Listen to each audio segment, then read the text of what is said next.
You ask Tiger to solve. This deals with linear equations with one unknown. The final result is x equals -20. Let's solve it step by step. Group all constants on the right side of the equation. Add 11 to both sides. Simplify the arithmetic.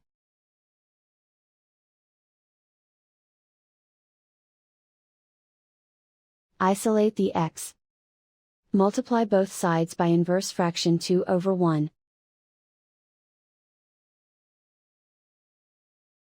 Group like terms. Multiply the coefficients. Simplify the fraction.